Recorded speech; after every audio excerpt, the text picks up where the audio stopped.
야, 제일 좋은 놈 지금 당장 빼줘. 내 남편이 누군지 알아? 이번에 시장될 고창범 의원이야. 그 순간 라운지가 얼어붙었습니다. 점장은 허리를 90도로 꺾었고 직원들은 하나둘 자리를 피했습니다. 그러나 단 한 사람, VIP 담당 직원 한여진은 물러서지 않았습니다. 죄송합니다만 현재 예약이 꽉 차 있습니다. 감히 너 따위가 나랑 같아? 무릎 꿇고 사과해. 그러나 아무도 몰랐습니다. 유니폼 주머니 속 스마트폰이 녹음하고 있었다는 것을. 다음 날 여진은 문자 한 통으로 쫓겨났습니다. CCTV는 지워졌고 동료들은 입을 닫았습니다. 여진의 이야기가 궁금하시면 구독과 좋아요 눌러주시고 이 영상을 어디서 듣고 계시는지 댓글로 남겨주시면 여러분의 삶에 큰 행복이 찾아오도록 진심을 담아 기원해 드리겠습니다. S클래스의 백화점 VIP 라운지는 언제나 조용하고 차분한 곳이었습니다. 높은 천장에서 은은하게 퍼지는 조명 아래 부드러운 클래식 선율이 공기를 타고 흘렀고 두툼한 카펫이 발소리조차 삼켜버리는 그런 공간이었죠. 한여진은 탈의실 거울 앞에서 유니폼 깃을 손끝으로 꼼꼼히 여몄습니다. 칼처럼 세워진 옷깃, 한치의 흐트러짐도 없이 정돈된 머리. 그녀의 습관이었습니다. 거울 속 자신을 잠깐 바라보다가 스마트폰을 꺼내 녹음 앱을 확인하는 것도요. 업무 중 발생할 수 있는 고객 민원에 대비해 켜두는 그저 평범한 직업적 습관이었습니다. 빨간 점이 조용히 깜빡이는 것을 확인한 여진은 폰을 유니폼 주머니 깊숙이 집어넣고 라운지로 향했습니다. 그날 프라이빗 룸에는 특별한 손님이 계셨습니다. 윤정의 사모님, S클래스의 최고 등급 VVIP 회원으로 15년째 이 자리를 지켜온 분이었습니다. 전직 지방법원장 출신답게 화려하지 않으면서도 품격이 배어나는 차림새로 이번 시즌 신상 한정판 주얼리를 조용히 살펴보고 계셨죠. 여진이 찻잔을 조심스럽게 내려놓으며 사모님, 오늘 특히 잘 어울리세요라고 낮게 속삭이자 사모님은 거울 속에서 잠깐 눈웃음을 보내셨습니다. 그게 그날 오전의 전부였습니다. 고요하고 단정한 늘 그렇던 오전이었죠. 소라는 갑자기 시작되었습니다. 라운지 입구에서 낯선 발소리가 들렸습니다. 또각, 또각. 카펫 위에서도 또렷이 울릴 만큼 힘 있는 걸음이었습니다. 수행기사가 명품 쇼핑백 2개를 양손에 나눠들고 그 뒤를 따랐고 선글라스를 이마 위로 밀어 올린 50대 여성이 라운지를 둘러보며 프런트 쪽으로 걸어왔습니다. 그녀의 시선은 직원들을 훑다가 여진에게 멈췄습니다. 제일 좋은 룸, 지금 당장 비워줘요. 예약 확인도 인사도 없었습니다. 태블릿을 손가락으로 탁탁 두드리는 소리만 짧게 울렸죠. 여진은 잠깐 멈췄다가 차분하게 입을 열었습니다. 현재 프라이빗 룸에는 이미 예약 손님이 계시다고 대기 명단에 올려드리는 것은 가능하다고 정중하면서도 명확했습니다. 그 순간 여성의 표정이 굳었습니다. 지금 나한테 안 된다고 했어요? 짧은 침묵이 흘렀습니다. 근처에 있던 직원 둘이 슬그머니 자리를 피했고 라운지 한켠에서 차를 마시던 노부부가 고개를 들었습니다. 여진은 움직이지 않았습니다. 내 남편이 누군지 알아요? 이번에 시장될 고창범 의원이야.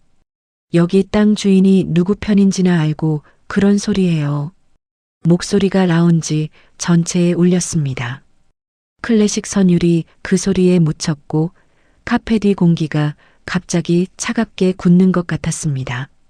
노부부는 시선을 교환하더니 조용히 자리에서 일어났습니다. 배문숙이었습니다. 고창범 의원의 아내. 성운시장 선거를 일주일 앞두고 지지율 1위를 달리는 후보의 아내가 바로 이 자리에 서 있었습니다. 표 구걸할 때나 유권자지 감히 너 따위가 나랑 같아요? 내가 전화 한 통이면 이 백화점 접어버릴 수 있어. 그때 프라이빗 룸문이 열렸습니다. 소란을 들으신 윤정의 사모님이 문가에 서 계셨습니다.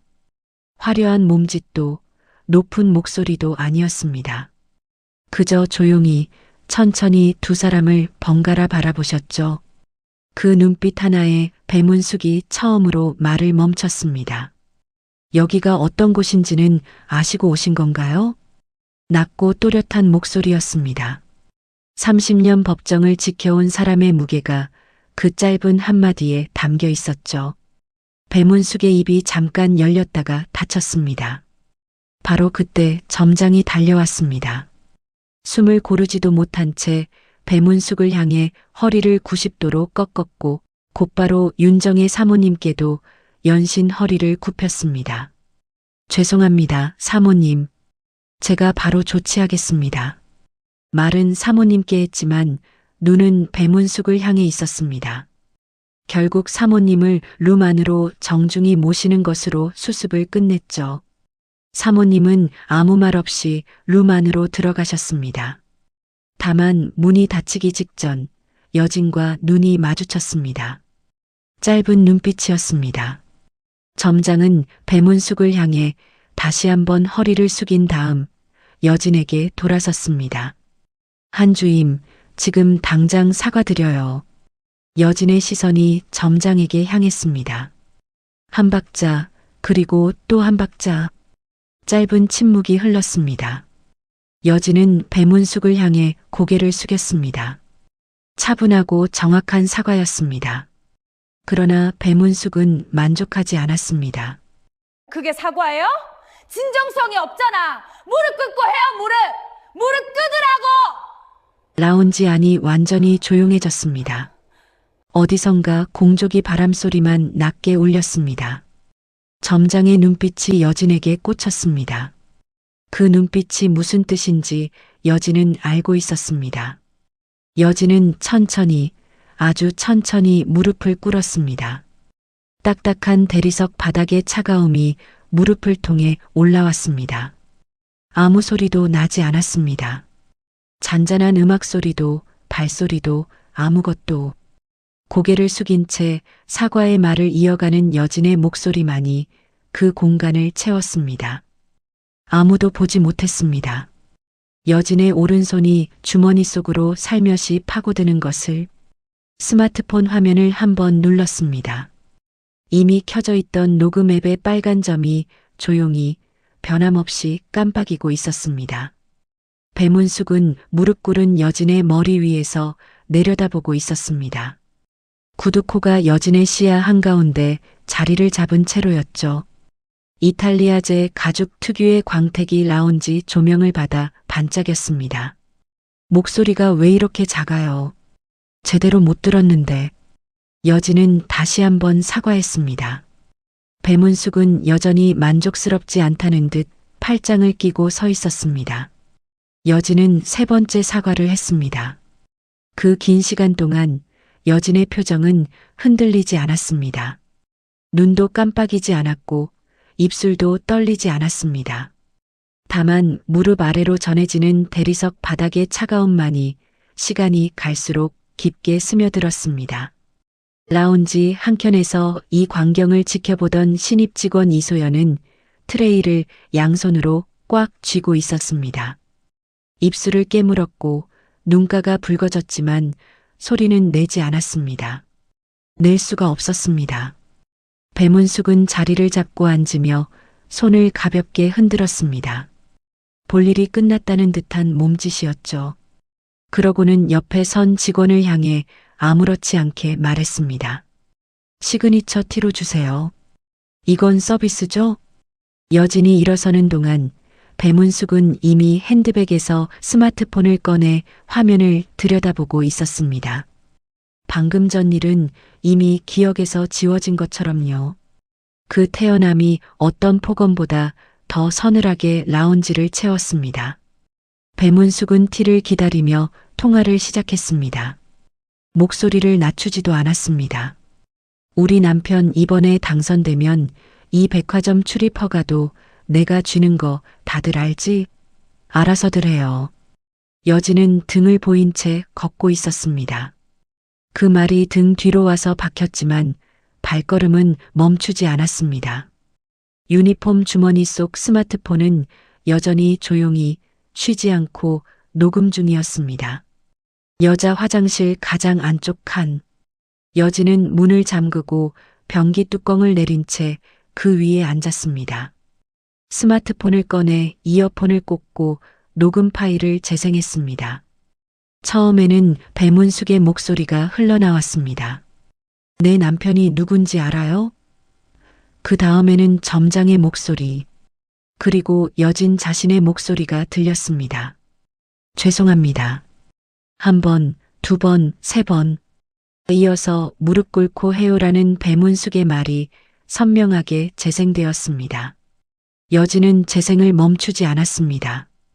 끝까지 다 들었습니다. 마지막 음성이 사라지고 나서야 눈을 감았습니다. 잠깐, 아주 잠깐. 그리고 다시 눈을 떴습니다. 퇴근 시간이 되었을 때 이소연이 탈의실 앞에서 기다리고 있었습니다. 여진이 가방을 어깨에 걸치고 나오자 이소연이 조심스럽게 다가왔습니다. 언니 괜찮아요? 여진은 잠깐 걸음을 멈췄습니다. 이소연의 얼굴을 바라보더니 입꼬리를 살짝 올렸습니다.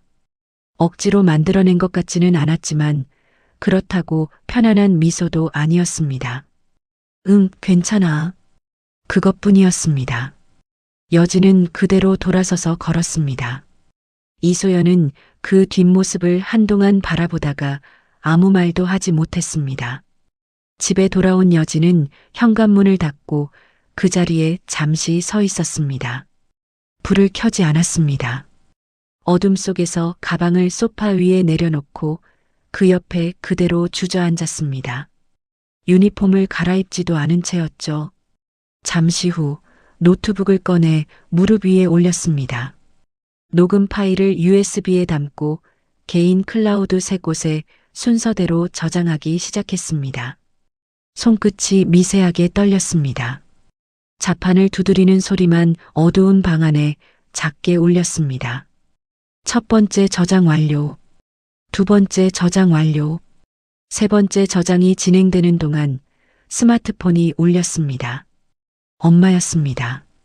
여진은 잠깐 화면을 바라보다가 통화 버튼을 눌렀습니다. 오늘 어땠어? 밥은 먹었고? 네, 먹었어요. 그냥 평범했어요. 세 번째 저장 완료 알림이 화면에 떴습니다. 여진은 그것을 눈으로 확인하면서도 목소리를 흔들리지 않게 잡았습니다. 별일 없지? 목소리에 힘이 없네. 피곤해서 그래요, 엄마. 먼저 주무세요. 전화가 끊겼습니다. 여진은 폰을 소파 위에 내려놓고 입술을 꾹 다물었습니다. 노트북 화면에는 3개의 저장 완료 알림이 나란히 떠 있었습니다. 그대로였습니다. 불도 끄지 않고 유니폼도 그대로였습니다. 노트북을 옆으로 밀어두고 소파에 등을 기댔습니다. 무릎 위에 손을 얹었습니다. 유니폼 무릎 부분을 손바닥으로 천천히 문질렀습니다. 구겨진 천이 손 아래에서 미끄러졌습니다. 다 펴지지 않았습니다. 여진은 문지르던 손을 멈추고 그냥 두었습니다. 그 자세로 잠이 들었습니다. 밤이 깊어지는 동안 노트북 화면이 혼자 꺼졌습니다. 스마트폰 화면도 꺼졌습니다. 방 안은 완전한 어둠 속에 잠겼고 소파 위에서 손을 무릎에 얹은 채 잠든 여진만이 그 자리에 남아 있었습니다. 다음 날 아침 여진은 눈을 떴습니다. 소파였습니다. 유니폼은 그대로였고 불은 꺼져 있었습니다. 창문 틈으로 들어오는 차가운 빛이 방 안을 희미하게 밝히고 있었습니다. 여진은 잠시 천장을 바라보다가 천천히 몸을 일으켰습니다. 무릎이 뻐근했습니다. 세면대 앞에서 찬물로 세수를 했습니다. 물이 얼굴을 때리는 감각에 잠이 달아났고 거울 속 자신과 눈이 마주쳤습니다.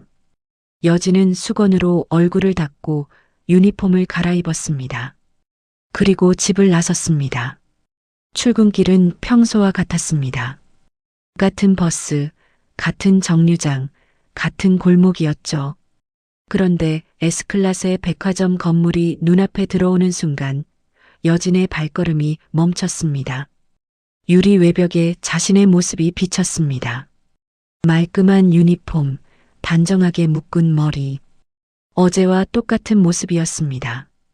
여진은 그 모습을 잠시 바라보다가 아무 표정 없이 다시 걷기 시작했습니다. 탈의실에서 유니폼 단추를 잠그던 손이 멈췄습니다. 무릎 부분이 눈에 들어왔습니다. 어젯밤 소파에서 잠든 채 구겨진 자국이 아직 남아 있었습니다. 여진은 손바닥으로 그 부분을 펴려다가 그냥 두었습니다. 완전히 펴지지 않는 천이 손 아래에서 미끄러졌습니다. 그때 스마트폰이 울렸습니다. 발신인은 백화점 본사였습니다. 문자였습니다. 여진은 화면을 열었습니다. 인사 불이익 및 대기 발령 좋지 않네. 짧은 문장들이 세로로 나열되어 있었습니다. 여진은 끝까지 읽었습니다. 그리고 폰을 내려놓았습니다. 탈의실 바닥에 천천히 주저앉았습니다. 등이 사물함에 닿았고 무릎이 가슴 쪽으로 올라왔습니다. 한동안 그 자리에서 일어나지 않았습니다. 얼마나 지났을까요? 여진은 세면대 앞으로 걸어가 찬물을 틀었습니다. 두 손으로 물을 받아 얼굴에 끼얹었습니다. 한 번, 두 번, 물이 귀 뒤로 흘러내렸습니다. 수건으로 얼굴을 닦고 거울을 바라보았습니다. 아무 말도 하지 않았습니다. 다만 거울 속 눈빛이 탈의실 바닥에 주저앉아 있던 사람의 눈빛과는 조금 달라져 있었습니다. 라운지로 향하는 복도에서 이소연과 마주쳤습니다. 이소연이 주변을 살피더니 낮은 목소리로 말했습니다. 언니, 나 아무것도 모르는 거 맞지? 여진은 이소연을 바라보았습니다. 이소연의 눈이 흔들리고 있었습니다. 겁을 먹은 눈이었죠. 여진은 짧게 고개를 끄덕였습니다. 그것으로 충분했습니다. 이소연이 어떤 압박을 받았는지 굳이 묻지 않아도 알 수 있었습니다. 점장실 문을 두드렸습니다. 여진이 CCTV 영상 열람을 요청하자 점장은 모니터를 향한 채 말했습니다. 그날 시간대 영상이 없어요. 시스템 오류로 저장이 안 됐대요. 여진은 아무 말도 하지 않았습니다. 고개를 한번 끄덕이고 문을 닫았습니다. 복도를 걸어 나오는 동안 표정은 변하지 않았습니다. 다만 주머니 속 손이 가볍게 쥐어졌다가 펴졌습니다. 백화점을 나오는 길에 지하 주차장을 지나쳤습니다. 관리 직원 박씨 아저씨가 차량 정리를 하다가 여진과 눈이 마주쳤습니다. 평소 얼굴을 아는 사이였습니다. 박 씨는 주변을 한번 살피더니 여진 쪽으로 조심스럽게 다가왔습니다. 그리고 목소리를 낮춰 귓속말을 했습니다. 그날 그 검은 차 있잖아요. 제가 그 차 주차 구역으로 안내했거든요. 근데 사모님이 차 문 닫는 것도 잊고 전화를 하시는 거예요. 목소리가 얼마나 크던지 다 들렸어요. 박 씨는 다시 주위를 살피며 목소리를 더 낮췄습니다. 그 백화점 직원 당장 자르라고 그러더라고요. 제가 다 들었어요. 그것뿐이었습니다. 박 씨는 곧바로 자기 자리로 돌아가 아무 일도 없었다는 듯 차량을 정리하기 시작했습니다. 여진은 그 자리에 잠깐 서 있었습니다. 바람이 지하 주차장 안으로 차갑게 불어왔습니다. 여진은 천천히 스마트폰을 꺼내 박 씨의 말을 메모했습니다. 그리고 주차장을 빠져나왔습니다. 근처 카페에 앉았습니다. 아메리카노 한 잔을 시켜놓고 이어폰을 꽂았습니다. 녹음 파일을 다시 열었습니다. 배문숙의 목소리가 이어폰 너머로 흘러나왔습니다. 표 구걸할 때나 유권자지. 무릎 꿇고 해요. 카페 안은 잔잔한 음악이 흐르고 있었고 창밖으로는 사람들이 아무 일 없다는 듯 오가고 있었습니다. 여진은 커피잔을 감싸 쥔 채 소리를 끝까지 들었습니다. 처음 들을 때와 달리 이번에는 눈을 감지 않았습니다. 집으로 돌아오는 길 여진의 스마트폰이 울렸습니다. 모르는 번호였습니다. 잠깐 망설이다가 받았습니다. 나예요. 그날 그 방 안에 있던 사람. 낮고 조용한 목소리였습니다. 금방 알 수 있었습니다. 윤정의 사모님이었습니다. 나는 증언할 수 있어요. 그날 그 방에서 다 들었으니까. 그것뿐이었습니다. 사모님은 더 설명하지 않았고 여진도 묻지 않았습니다. 전화가 끊기고 나서 여진은 한동안 폰을 손에 쥔 채 걸었습니다. 손에 힘이 들어가 있었습니다. 집에 돌아온 여진은 노트북을 열고 새 폴더를 만들었습니다. 녹음 파일, 박 씨의 진술을 정리한 메모, 사모님의 전화번호를 차례로 옮겨 담았습니다. 폴더 이름을 입력했습니다. 아직 아니야. 저장 버튼을 누르고 노트북 화면을 닫았습니다. 방 안이 다시 조용해졌습니다. 다음 날 아침 여진은 파일이 담긴 USB 하나와 출력해둔 서류 몇 장을 가방에 넣었습니다. 언론사를 찾아가기로 한 날이었습니다. 첫 번째 언론사는 시내 중심가에 있는 대형 방송국이었습니다. 안내 데스크에서 이름을 밝히고 사회부 기자를 만나겠다고 했습니다. 15분을 기다린 끝에 만난 기자는 여진의 이야기를 들으며 메모를 했습니다. 그런데 USB를 건네는 순간 기자의 손이 멈췄습니다. 고창범 의원 관련이에요? 여진이 고개를 끄덕이자 기자는 잠시 눈을 내리깔았습니다. 검토해 보겠습니다라는 말을 남기고 자리에서 일어섰습니다. 연락은 오지 않았습니다. 두 번째 언론사에서는 10분도 채 앉아있지 못했습니다. 데스크 팀장이라는 사람이 나와서 서류를 훑어보더니 선거 직전이라 민감한 사안은 다루기 어렵습니다라고 말했습니다. 목소리는 낮고 점잖았지만 서류를 여진 쪽으로 밀어내는 손은 거침이 없었습니다. 세 번째 언론사에서는 아예 담당자가 나오지 않았습니다. 안내 직원이 담당자가 자리를 비웠다고 전했고 여진은 명함만 남기고 나왔습니다. 세 곳을 돌아다니는 동안 서울 하늘은 흐렸습니다. 마지막 언론사 건물을 나오면서 여진은 계단 앞에 잠깐 멈춰 섰습니다. 가방 끈을 고쳐주었습니다. 깊게 숨을 한번 들이쉬고 계단을 내려갔습니다. 로비 한쪽에 자판기가 있었습니다. 여진이 그 앞에 서서 동전을 넣는데 옆에서 먼저 커피를 뽑아내미는 손이 있었습니다. 낡은 점퍼 솜의 끝이 보였습니다. 드세요. 거기서 거절당하셨죠? 여진이 고개를 들었습니다. 30대 중반쯤 되어 보이는 남자였습니다. 면도를 며칠 건너뛴 듯한 얼굴에 눈빛만큼은 또렷했습니다. 저도 저기서 잘렸어요. 3년 전에 송민우였습니다. 한때 대형 언론사 사회부 기자로 일하다가 대기업 비리를 파헤치던 중 회사에서 밀려난 사람이었죠. 지금은 혼자 뉴미디어 채널 진실추적을 운영하고 있었습니다. 구독자가 수만 명이었지만 겉모습만 봐서는 알아보기 어려운 차림이었습니다. 여진은 커피를 받아들었습니다. 두 사람은 건물 밖 벤치에 나란히 앉았습니다. 민우는 여진의 이야기를 처음부터 끝까지 들었습니다. 중간에 끊지 않았습니다. 여진이 USB를 꺼내 건네자 민우는 가방에서 낡은 노트북을 꺼내 연결했습니다.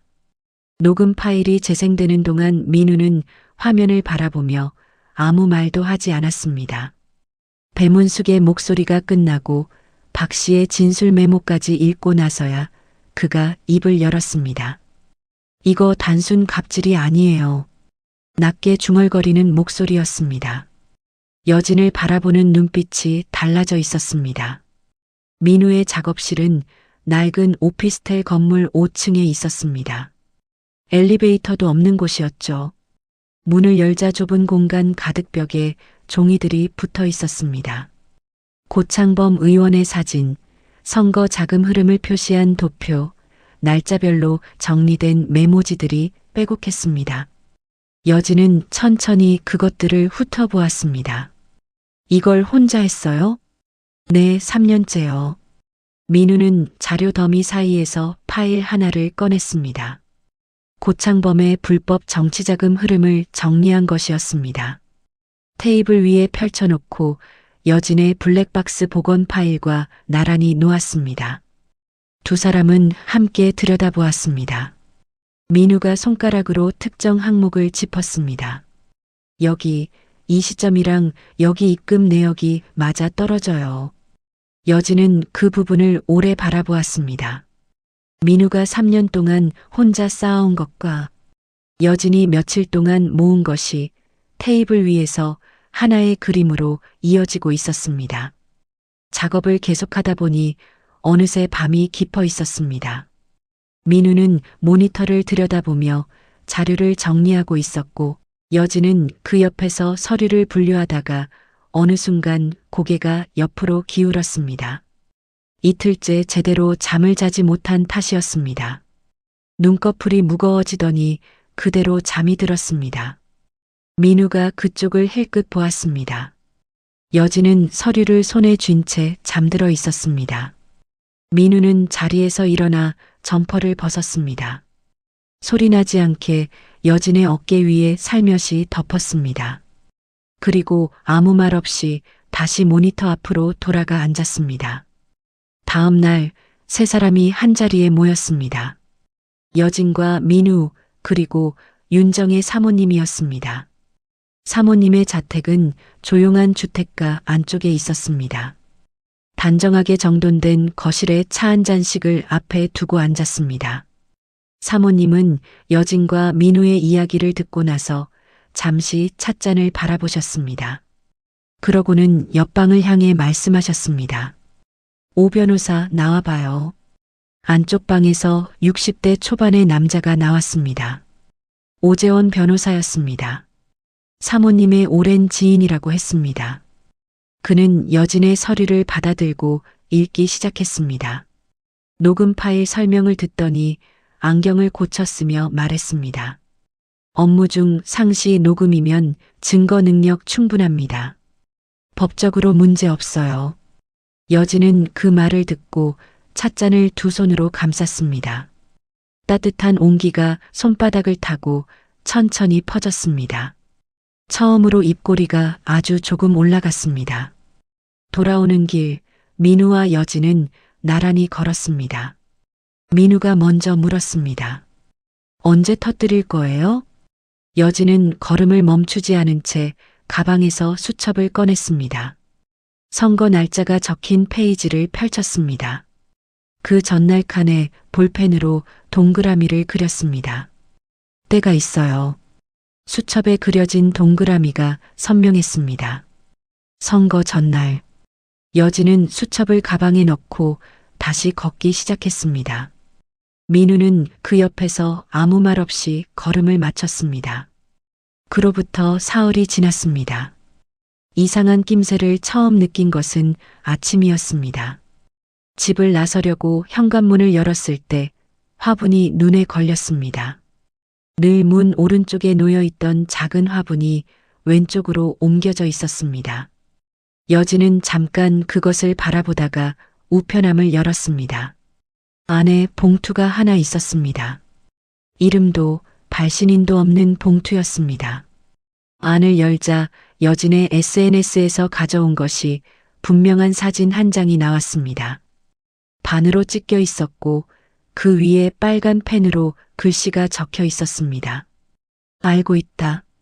여진은 사진을 들고 한동안 서 있었습니다. 골목 끝에서 바람이 불어왔습니다. 머리카락이 얼굴을 스쳤습니다. 여진은 사진을 다시 봉투에 넣고 스마트폰을 꺼내 봉투 앞뒤를 찍었습니다. 그리고 가방 안쪽 주머니에 조심스럽게 넣었습니다. 발걸음을 옮기는데 스마트폰이 울렸습니다. 엄마였습니다. 여진은 통화 버튼을 눌렀습니다. 여진아, 나 방금 모르는 번호로 전화가 왔는데 엄마의 목소리가 떨리고 있었습니다. 따님이 큰일 날 수 있다고 그냥 끊어버렸는데 무슨 말이야 이게. 여진은 걸음을 멈췄습니다. 골목 한가운데였습니다. 엄마, 나 괜찮아요. 걱정하지 마세요. 목소리를 낮고 단단하게 유지했습니다. 근데 당분간 이모네 가 계세요. 며칠만요. 왜? 무슨 일이야? 그냥 가 계세요. 부탁이에요. 전화를 끊고 나서 여진은 잠시 골목 바닥을 내려다보았습니다. 운동화 코끝에 작은 돌멩이 하나가 있었습니다. 발끝으로 툭 밀어냈습니다. 그리고 다시 걸었습니다. 오재원 변호사 사무실에 고소장이 도착한 것은 그날 오후였습니다. 고창범 캠프 법무팀 명의였습니다. 허위사실 유포에 의한 명예훼손. 변호사가 서류를 검토하며 말했습니다. 예상했던 수순이에요. 겁주려는 거니까 너무 크게 받아들이지 마세요. 여진은 고소장을 한번 훑어보고 테이블 위에 내려놓았습니다. 손이 떨리지는 않았습니다. 다만 내려놓는 동작이 평소보다 천천히였습니다.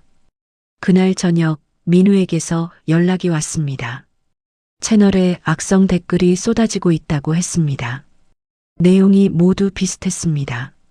가짜뉴스 유포자, 선거판 흔드는 정치 공작. 민우는 댓글 패턴을 분석한 캡처 화면을 여진에게 보내며 짧게 덧붙였습니다. 조직적으로 움직이는 거예요. 사람이 단 게 아니에요. 한편 고창범 캠프 상황실에서는 늦은 오후부터 회의가 이어지고 있었습니다. 테이블 주위에 둘러앉은 관계자들의 목소리가 높아졌습니다. 법적으로 완전히 눌러버려야 합니다. 언론 쪽은 이미 다 막아뒀고요. 구석자리에 혼자 앉아 서류를 들여다보던 남자가 있었습니다. 모기택이었습니다. 그는 서류에 시선을 고정한 채 대화를 듣고 있었습니다. 그 백화점 직원 완전히 묻어버려야 해. 누군가의 말이 회의실을 가로질렀습니다. 모기택의 손이 서류 위에서 멈췄습니다. 아주 잠깐이었습니다. 아무도 그것을 보지 못했습니다. 밤이 되었습니다. 여진은 불을 켜지 않은 방 안에 혼자 앉아 있었습니다. 창문으로 가로등 빛이 비스듬히 들어왔습니다. 스마트폰을 손에 쥐고 있었지만 화면은 꺼져 있었습니다. 잠시 후 손가락이 움직였습니다. 민우의 번호를 눌렀습니다. 신호가 2번 울리고 연결되었습니다. 무서워요, 솔직히. 여진의 목소리는 낮았습니다. 떨리지는 않았지만 평소보다 얇았습니다. 수화기 너머로 잠깐의 침묵이 흘렀습니다. 그 마음이 정상이에요. 민우의 목소리가 들렸습니다. 근데 여진 씨, 지금 포기하면 그 무릎은 영원히 그 자리에 남아요. 여진은 아무 말도 하지 않았습니다. 전화를 끊고 스마트폰을 무릎 위에 내려놓았습니다. 방 안이 다시 조용해졌습니다. 초인종이 울린 것은 그로부터 30분쯤 지났을 때였습니다. 여진은 인터폰 화면을 들여다보았습니다. 민우였습니다. 편의점 봉투를 양손에 들고 서 있었습니다. 문을 열었습니다. 밥은 먹었어요? 그것뿐이었습니다. 여진은 아무 말 없이 문을 열어주었습니다. 두 사람은 거실 바닥에 나란히 앉았습니다. 민우가 봉투에서 김밥 2줄과 컵라면, 캔커피를 꺼냈습니다. 여진은 김밥 포장을 뜯었습니다. TV는 켜지 않았습니다. 뉴스 소리가 옆집에서 희미하게 들려왔습니다. 고창범 후보의 이름이 잠깐 들렸다가 사라졌습니다. 두 사람은 그 소리를 들으면서도 아무 말도 하지 않았습니다. 한참 후 민우가 일어섰습니다. 봉투를 정리하며 짧게 말했습니다. 내일도 올게요. 여진은 그 뒷모습을 바라보았습니다. 현관문이 닫혔습니다. 발소리가 계단을 내려가며 멀어졌습니다. 여진은 일기장을 꺼냈습니다. 펜을 들고 잠시 멈췄다가 천천히 써내려갔습니다. 당신의 표도 나의 무릎도 무게는 같다. 펜을 내려놓고 그 문장을 오래 바라보았습니다. 창문 너머 가로등이 조용히 빛나고 있었습니다. 일기장을 덮고 나서도 여진은 한동안 그 자리에 앉아 있었습니다. 창밖 가로등은 밤새 꺼지지 않았습니다. 다음 날 아침 여진이 현관문을 열고 우편함에 손을 넣었을 때였습니다. 손끝에 봉투가 닿았습니다. 어제 것과 비슷한 크기였지만 이번에는 두툼했습니다. 이름도 주소도 없었습니다. 여진은 봉투를 들고 집 안으로 들어왔습니다. 봉투를 뜯자 메모지가 먼저 나왔습니다. 볼펜으로 눌러 쓴 글씨였습니다. 그만해. 그 아래로 종이 조각들이 쏟아졌습니다. 영수증을 찢어놓은 것이었습니다. 크고 작은 조각이 테이블 위에 흩어졌습니다. 여진은 봉투를 내려놓고 조각들을 하나씩 들여다보았습니다. 숫자가 보였습니다.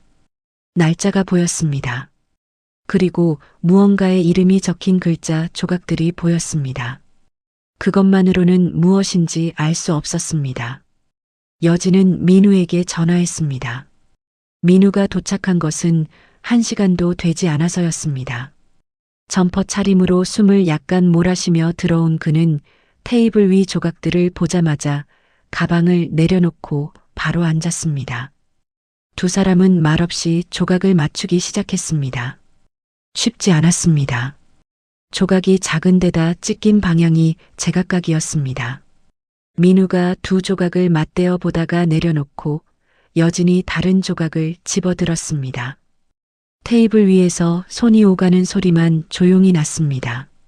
그러다 민우가 손을 멈췄습니다. 여기 한 부분이 없어요. 여진이 고개를 들었습니다. 민우가 맞춰진 조각들 가운데 비어있는 자리를 손가락으로 짚었습니다. 없애고 싶은 부분만 뺀 거예요. 보내면서도 겁이 났던 거죠. 두 사람은 다시 조각을 맞췄습니다. 빠진 부분을 제외하고 나머지를 다 이어붙이자 영수증의 윤곽이 드러나기 시작했습니다. 금액이 보였습니다. 항목명이 보였습니다. 선거 공보물 제작비, 자원봉사자 10대. 민우가 그 부분을 가리키며 말했습니다. 이 금액이 이상해요. 민우는 자리에서 일어나 가방을 열고 파일 하나를 꺼냈습니다. 3년 동안 혼자 정리해온 고창범의 자금 흐름 자료였습니다. 테이블 위에 펼쳐놓고 영수증 조각과 나란히 놓았습니다. 손가락이 한 줄을 짚었습니다. 계좌 패턴이 똑같아요.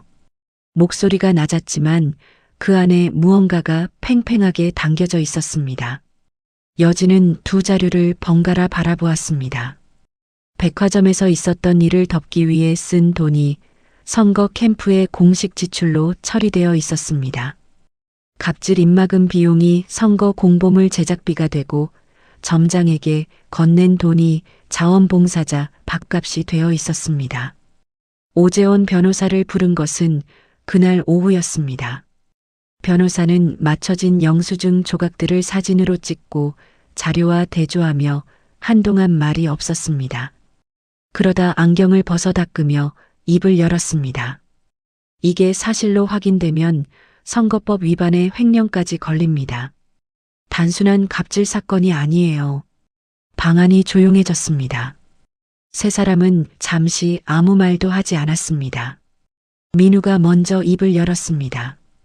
봉투의 소인을 다시 들여다보며 말했습니다. 내부 사람이에요. 겁은 먹었지만 양심은 있는 사람이 보낸 거예요. 여진은 흩어진 영수증 조각들을 하나씩 집어 투명 비닐백에 넣기 시작했습니다. 손끝이 조심스러웠습니다. 마지막 조각을 넣고 지퍼를 닫으면서 여진이 낮게 말했습니다. 겁줄 생각으로 보냈다가 스스로 증거를 줬네요. 처음이었습니다. 여진의 입꼬리가 아주 조금 냉소에 가까운 방향으로 올라갔습니다. 세 사람은 캠프 내부에서 이것을 보낸 사람이 누구일지 이야기를 나눴습니다. 민우가 자료를 넘기며 캠프 주요 인물들의 이름을 짚어나갔습니다. 여러 이름이 오가다가 한 이름이 언급되는 순간 민우의 손이 잠깐 멈췄습니다. 모기택, 회계 담당이에요. 이 사람이 자금 흐름을 제일 가까이서 봤을 거예요. 여진은 그 이름을 수첩에 적었습니다. 글씨를 쓰는 손이 평소보다 힘을 주고 있었습니다.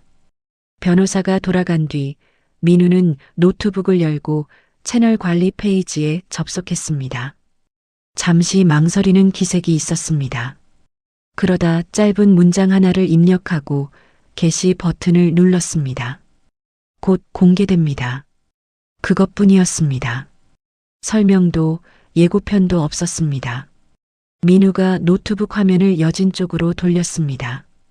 댓글이 달리기 시작했습니다. 처음에는 하나, 둘이었다가 금세 수십 개가 이어졌습니다. 드디어요? 기다렸어요. 이번엔 뭐예요? 그 화면을 보는 민우의 표정은 읽기 어려웠습니다. 여진은 모니터 화면에서 시선을 거두고 창밖을 바라보았습니다. 해가 지고 있었습니다. 성운시 어딘가의 캠프 사무실에서도 누군가가 이 예고 문구를 보았을 것이었습니다. 여진은 그것을 생각하며 가방을 챙겼습니다. 집으로 돌아오는 길은 조용했습니다. 바람이 불었고 가로수 잎이 흔들렸습니다. 여진은 수첩을 꺼내 아까 적어둔 이름을 다시 바라보았습니다. 모기택. 수첩을 닫았습니다. 모기택. 수첩을 닫은 채로 여진은 그 이름을 한동안 손가락으로 짚고 있었습니다.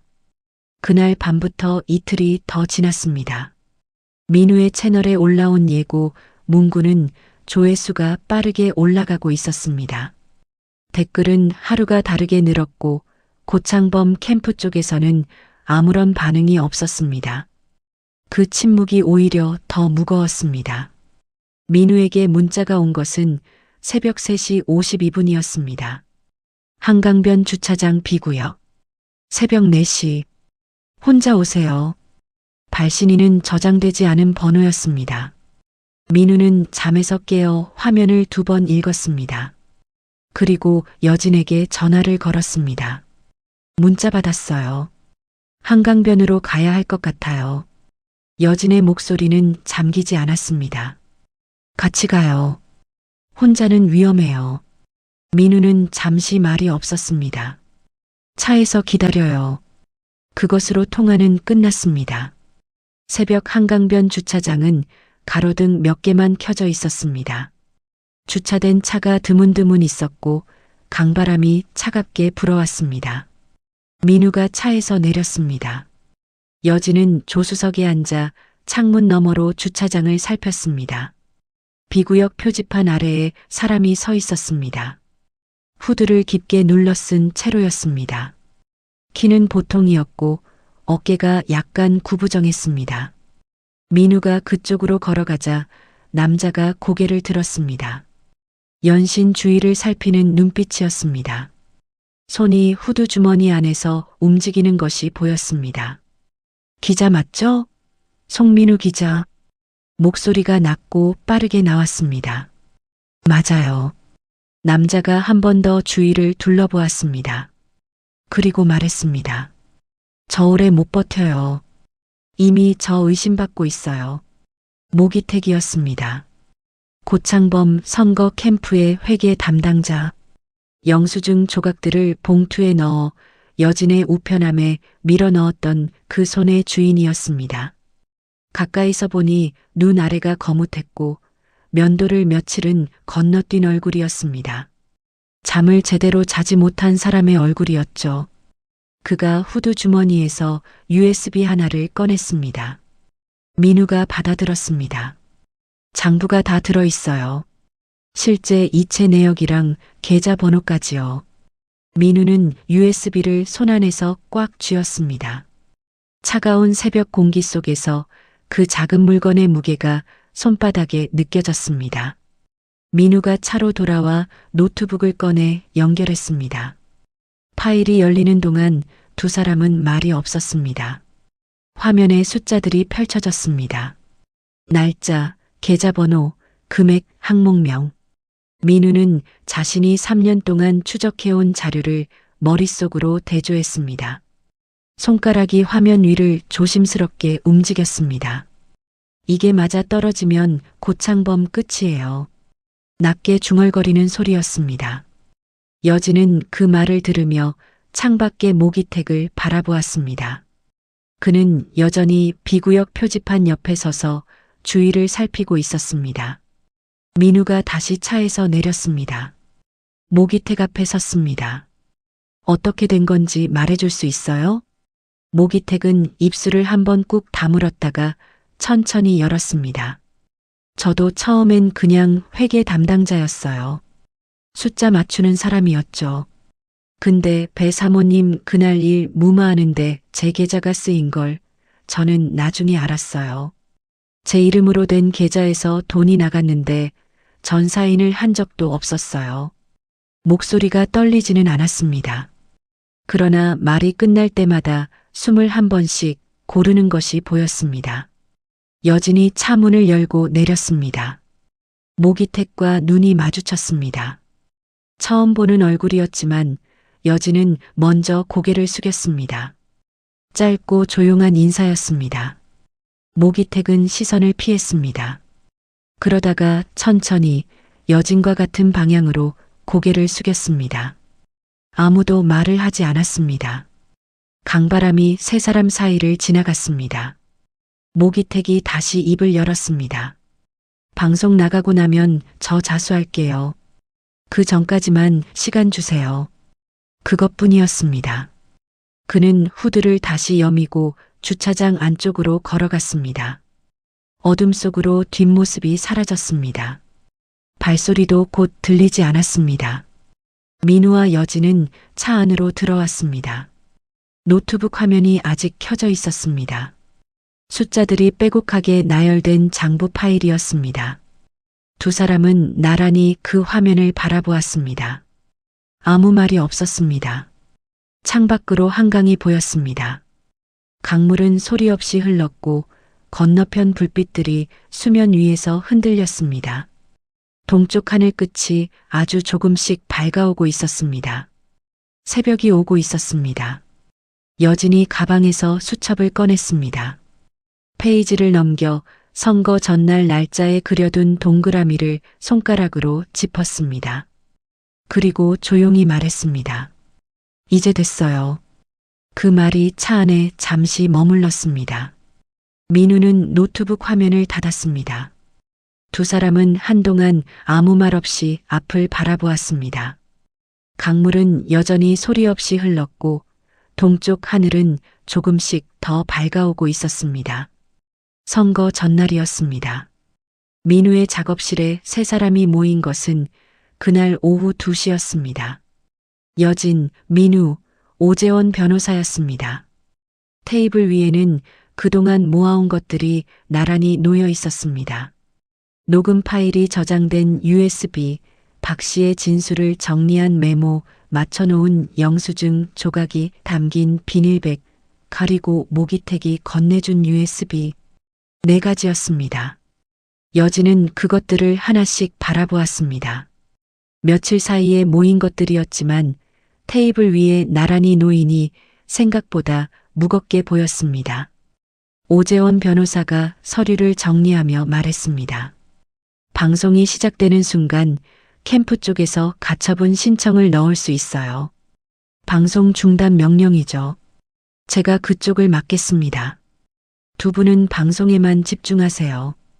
민우가 고개를 끄덕였습니다. 여진은 테이블 위 비닐백을 손끝으로 한번 짚었다가 뗐습니다. 오후 내내 준비가 이어졌습니다.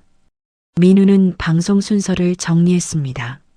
어떤 파일을 먼저 틀고 어떤 자료를 화면에 띄울지, 어디서 말을 끊고 어디서 이어갈지를 종이에 써가며 반복해서 확인했습니다. 여진은 영수증 조각들이 잘 보이도록 배열을 다듬고 모기텍 USB의 장부 파일을 화면에 띄웠을 때 숫자가 선명하게 나오는지 확인했습니다. 두 사람은 말을 많이 하지 않았습니다. 필요한 말만 짧게 주고받았습니다. 저녁이 되었습니다. 오재원 변호사는 사무실로 돌아가 대기하겠다고 했습니다. 문을 나서며 그가 말했습니다. 잘하실 겁니다. 문이 닫혔습니다. 작업실에 두 사람만 남았습니다. 민우는 카메라를 세팅하고 조명을 확인했습니다. 여진은 의자를 당겨 카메라 옆에 앉았습니다. 방송에 직접 나오는 것은 민우였지만 여진은 그 옆에서 파일을 조작하는 역할이었습니다. 두 사람은 마지막으로 순서를 한 번 더 확인하고 나서 각자 자리에 앉았습니다. 밤 10시 55분이었습니다. 민우가 라이브 스트리밍 버튼 앞에 앉았습니다. 카메라 불빛이 켜져 있었습니다. 여진은 옆에서 화면을 바라보았습니다. 두 사람 사이에 아무 말이 없었습니다.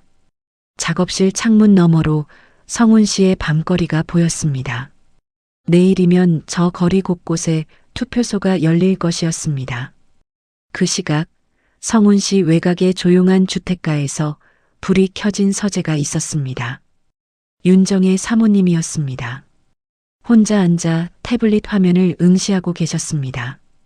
진실추적 채널의 라이브 알림이 뜨자 안경을 고쳤으며 천천히 화면을 키우셨습니다. 찻잔이 옆에 놓여 있었습니다. 김이 피어오르고 있었죠. 밤 11시 정각이었습니다. 민우가 버튼을 눌렀습니다. 안녕하세요. 진실추적입니다. 오늘 성훈 씨 유권자 여러분께 꼭 들으셔야 할 음성이 있습니다. 카메라 앞에서 민우의 목소리는 평소보다 낮고 천천히 나왔습니다. 화면 아래 시청자 수를 나타내는 숫자가 올라가기 시작했습니다. 100명, 500명, 1000명. 숫자는 멈추지 않았습니다. 먼저 들어보시겠습니다. 녹음 파일이 재생되었습니다. 내 남편이 누군지 알아요? 이번에 시장될 고창범 의원이야. 배문숙의 목소리가 작업실 스피커를 통해 흘러나왔습니다. 선명했습니다. 그 뒤를 이어 표 구걸할 때나 유권자지라는 말이 나왔고 잠시 후 무릎 꿇고 해요. 무릎이라는 목소리가 방 안을 가득 채웠습니다. 여진은 그 소리를 들으며 화면에서 시선을 떼지 않았습니다. 시청자 수는 2만 명을 넘어서고 있었습니다. 그 시각 성훈 씨 반대편에 위치한 고창범 선거 캠프 상황실에서 관계자 한 명이 모니터를 보다가 벌떡 일어섰습니다. 대표님, 지금 당장 보셔야 해요. 상황실 안이 순식간에 뒤집혔습니다. 여러 명이 동시에 전화기를 들었고 누군가는 노트북 화면을 손으로 가리키며 소리를 질렀습니다. 목소리들이 뒤엉켰습니다. 민우의 작업실에서는 두 번째 순서가 이어지고 있었습니다. 주차장 관리 직원의 목격자 진술이었습니다. 민우가 직접 읽어 내려갔습니다. 배문숙이 차 안에서 캠프 관계자에게 전화로 외친 말.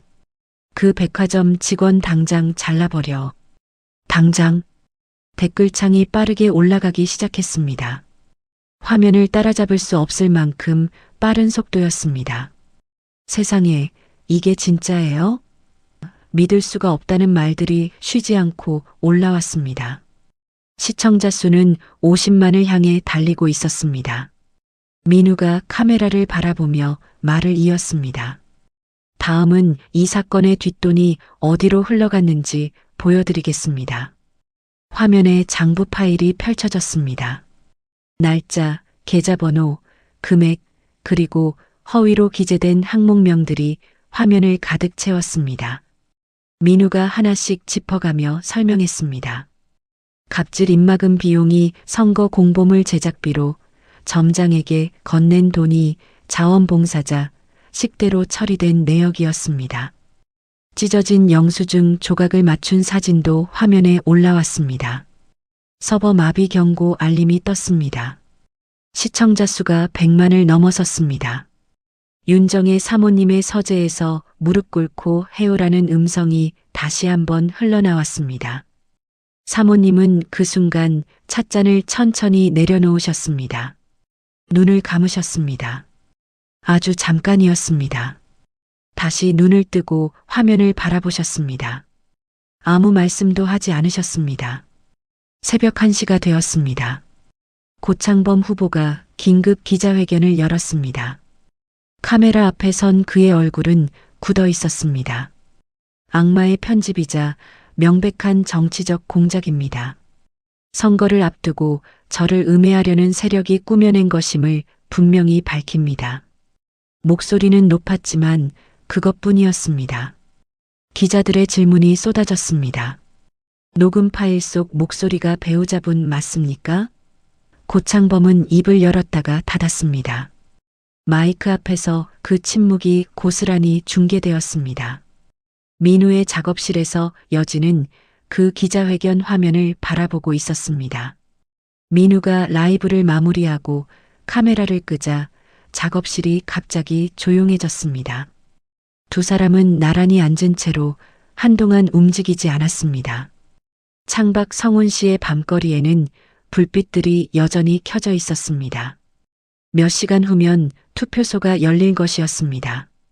창밖 성운 씨의 불빛들은 새벽 내내 꺼지지 않았습니다. 여진은 민우의 작업실 소파에서 짧게 눈을 붙였다가 동이 트기 전에 일어났습니다. 세면대에서 찬물로 얼굴을 씻고 창밖을 바라보았습니다. 하늘이 희뿌옇게 밝아오고 있었습니다. 선거 당일 아침이었습니다. 투표소는 아침 6시에 열렸습니다. 성운시 곳곳에 투표소 앞에 줄이 생겼습니다. 이른 시간임에도 사람들이 나와 있었습니다. 외투깃을 세운 채 줄을 선 사람들의 표정은 저마다 달랐지만 어딘가 한 방향을 향해 굳어 있다는 점에서는 비슷했습니다. 투표소 앞에서 마이크를 든 방송 기자가 시민들에게 말을 걸었습니다. 오늘 투표하러 나오신 이유가 있으신가요? 60대로 보이는 남성이 짧게 답했습니다. 그 녹음 들었어요. 그게 진짜 속마음 아니겠어요. 그 옆에 서 있던 여성이 덧붙였습니다. 표 구걸할 때나 유권자라니. 그 말이 계속 귀에 맴돌아요. 인터뷰는 짧게 끝났지만 그 말들은 방송을 타고 성운시 전역으로 퍼져나갔습니다. 고창범 캠프는 아침부터 반격에 나섰습니다. 캠프 대변인이 방송국마다 전화를 돌리며 여론 조작과 정치 공작 프레임을 내세웠습니다. 공식 SNS 계정에는 악의적 편집에 속지 마십시오라는 문구가 올라왔습니다. 그러나 댓글창은 달랐습니다. 편집이면 목소리가 왜 그대로예요? 해명이 왜 이렇게 궁색하냐는 말들이 줄을 이었습니다. 캠프 관계자들이 전화기를 들고 뛰어다녔지만 생생한 육성 앞에서 어떤 프레임도 힘을 얻지 못했습니다. 배문숙은 집 안에 있었습니다. 오전 일찍부터 현관 밖에 취재진의 차량이 세워졌습니다. 카메라들이 대문을 향하고 있었습니다. 집 안에서 커튼이 쳐졌습니다. TV가 꺼졌습니다. 그러나 커튼 틈으로 카메라 플래시가 간간히 새어 들어왔습니다. 배문숙은 그 빛을 등지고 소파에 앉아 있었습니다. 아무도 그 표정을 볼 수 없었습니다. 캠프 사무실은 오전 내내 어수선했습니다. 전화기가 쉬지 않고 울렸고 관계자들이 복도를 오가며 목소리를 낮춰 통화했습니다. 점심 무렵이 되자 하나둘 연락이 끊기기 시작했습니다. 오후가 되었을 때 사무실에 남아있는 사람은 절반도 되지 않았습니다. 누군가의 자리에 외투만 걸려 있었고 켜진 채 방치된 노트북 화면에는 투표율 속보가 흐르고 있었습니다. 성운시 외곽경찰서 민원실에는 오후 3시쯤 한 남자가 들어왔습니다. 후드를 벗은 얼굴이었습니다. 눈 아래가 거뭇했고 걸음이 느렸습니다. 접수 창구 앞에 서서 서류 봉투를 꺼내 올려놓았습니다. 직원이 봉투를 확인하는 동안 남자는 창구 앞에 두 손을 모은 채 서 있었습니다. 모기택이었습니다. 그가 안쪽으로 안내되어 들어가는 뒷모습이 민원실 유리문 너머로 보였습니다. 밤이 되었습니다. 민우의 작업실에서 여진과 민우는 나란히 노트북 화면을 바라보고 있었습니다. 개표 방송이 시작되어 있었습니다. 진행자의 목소리가 차분하게 흘러나왔고 화면 한쪽에는 후보별 득표율이 실시간으로 올라왔습니다. 고창범의 숫자가 보였습니다. 처음에는 더디게 움직이더니 개표가 진행될수록 다른 후보와의 격차가 벌어지기 시작했습니다. 반대 방향으로였습니다. 민우는 화면을 바라보며 아무 말도 하지 않았습니다. 여진도 마찬가지였습니다. 개표율이 50%를 넘어섰을 때 화면 속 고창범의 득표율은 회복될 기미를 보이지 않았습니다. 60%가 넘어가자 방송 진행자의 목소리가 달라졌습니다. 신중하면서도 어딘가 긴박한 톤이었습니다. 현재 추세로 보면 이변이 없는 한이라는 말이 흘러나왔습니다. 여진은 창밖을 바라보았습니다. 성운 씨의 밤거리에는 불빛이 켜져 있었습니다. 눈가가 뜨거워지는 것이 느껴졌습니다.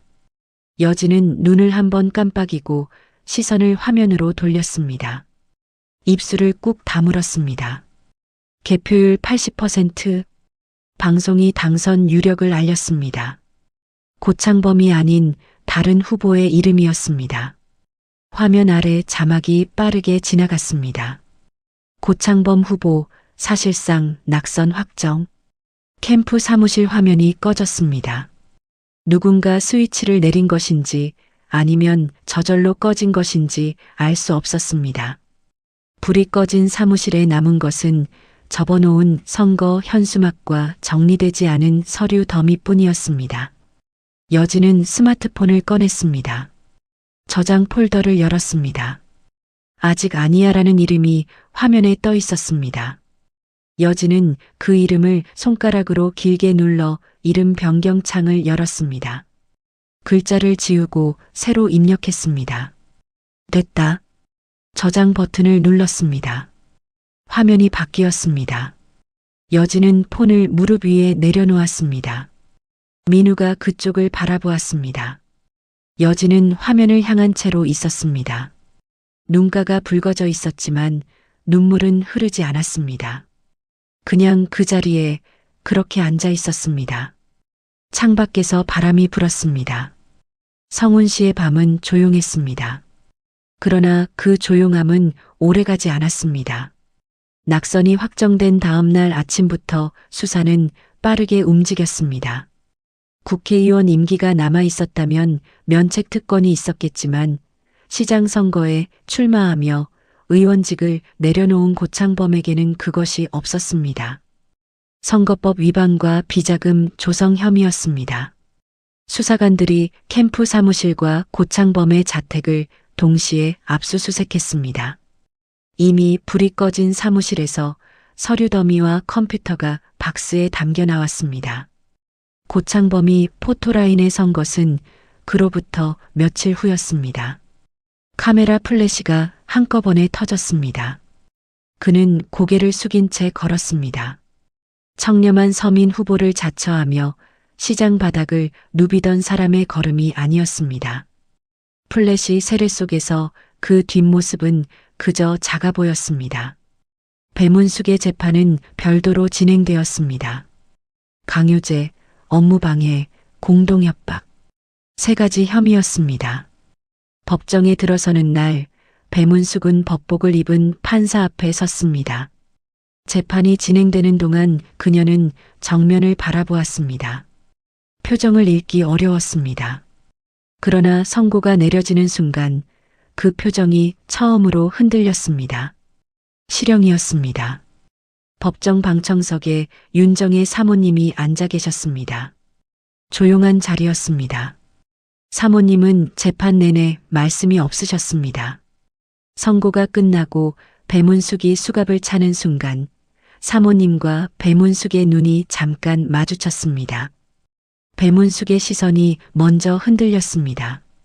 사모님은 천천히, 아주 천천히 고개를 한번 끄덕이셨습니다. 그것뿐이었습니다. 30년 법조 인생을 살아온 사람의 마지막 선고였습니다.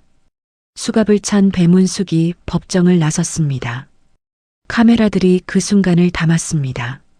S클래스의 백화점 VIP 라운지에서 구두코를 반짝이며 서 있던 사람이 이제 수갑을 찬 채 법정 복도를 걷고 있었습니다.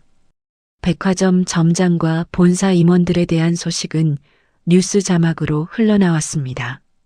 증거인멸 및 직권 남용 가담 혐의로 줄줄이 징계와 처벌을 받았습니다.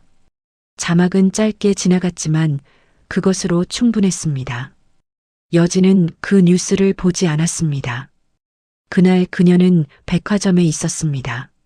마지막으로였습니다. 탈의실에서 유니폼을 벗었습니다. 옷걸이에 걸린 유니폼을 잠시 바라보았습니다. 무릎 부분이 눈에 들어왔습니다. 구겨진 자국은 이미 사라진 지 오래였지만 여진은 그 자리를 한번 손바닥으로 쓸어내렸습니다. 그리고 유니폼을 차곡차곡 개어 반납함에 올려놓았습니다. 돌아서는 발걸음에 망설임이 없었습니다. 건물을 나서는데 스마트폰이 울렸습니다. 이소연이었습니다. 언니, 나 이제 맞는 거 보면 말할 수 있을 것 같아요. 언니 덕분에요. 여진은 문자를 읽고 잠깐 멈췄습니다. 답장을 쓰려다가 멈추고 그냥 폰을 주머니에 넣었습니다. 입꼬리가 올라갔습니다. 억지가 아닌 그냥 자연스럽게였습니다. 새 직장의 첫날은 일주일 후였습니다. 독립공익재단이 운영하는 갑질 피해 노동자 전담 상담소였습니다. 민우가 연결해 준 곳이었죠. 건물은 크지 않았습니다. 엘리베이터도 낡았고 복도도 좁았습니다. 그러나 여진이 배정받은 상담실은 창이 컸습니다. 오전 햇살이 바닥까지 길게 들어왔습니다. 여진은 상담실 벽을 바라보았습니다. 아직 아무것도 걸려있지 않은 흰 벽이었습니다. 가방에서 미리 준비해온 액자를 꺼냈습니다. 작은 나무 액자였습니다. 안에는 직접 손으로 쓴 문구가 들어있었습니다. 당신의 표도 나의 무릎도 무게는 같습니다. 벽에 못을 박고 액자를 걸었습니다. 조금 기울었습니다. 여진은 손으로 수평을 맞추었습니다. 한 발 물러서서 바라보았습니다. 햇살이 액자 위로 내려앉았습니다. 그날 오후 꽃다발이 배달되었습니다. 발신인 칸에 이름이 적혀 있었습니다. 윤정혜. 꽃 사이에 작은 카드가 꽂혀 있었습니다. 여진은 카드를 뽑아들었습니다. 무릎은 절하는 데 쓰는 게 아니에요. 잘하셨어요. 윤정혜. 여진은 카드를 오래 들여다보았습니다. 글씨체가 반듯했습니다. 힘있게 눌러 쓴 흔적이 종이에 남아 있었습니다. 여진은 카드를 액자 옆 책상 위에 세워두었습니다. 민우가 채널에 짧은 영상을 올린 것은 그날 저녁이었습니다. 새 상담소의 문패를 찍은 영상이었습니다. 설명은 한 줄이었습니다. 한여진 씨의 새 출발을 응원합니다. 댓글이 빠르게 달렸습니다. 응원합니다. 당신이 이겼습니다. 고맙습니다. 라는 말들이 줄을 이었습니다. 민우는 댓글을 읽다가 노트북을 덮었습니다. 며칠이 지났습니다. 어느 늦은 저녁 여진은 상담을 마치고 상담실 불을 껐습니다. 가방을 들고 복도로 나왔습니다. 건물을 나서자 차가운 바람이 얼굴을 스쳤습니다. 성훈 씨의 밤거리였습니다. 가로등이 켜져 있었고 사람들이 오갔습니다. 여진은 잠깐 하늘을 올려다보았습니다. 별이 몇 개 보였습니다. 발걸음을 내디뎠습니다. 가볍고 고른 걸음이었습니다. 가로등 불빛이 차례로 발밑을 밝혀주었습니다. 여진은 멈추지 않고 걸었습니다. 성훈 씨의 차가운 밤거리가 그 걸음을 조용히 감싸 안았습니다. 발걸음을 내디뎠습니다. 가볍고 고른 걸음이었습니다. 권력 앞에 무릎을 꿇었던 평범한 직원 한여진은 그 무릎의 무게가 얼마나 무거운지를 온몸으로 증명해냈습니다. 화려한 배경도 든든한 뒷배도 없었습니다. 손에 쥔 것은 작은 스마트폰 하나와 진실을 끝까지 놓지 않으려는 마음 하나였습니다. 그것으로 충분했습니다. 당신의 표도 나의 무릎도 그 무게는 처음부터 같았습니다. 오늘 이야기가 마음에 남으셨다면 구독과 좋아요로 함께 해주세요. 다음 이야기에서 또 뵙겠습니다.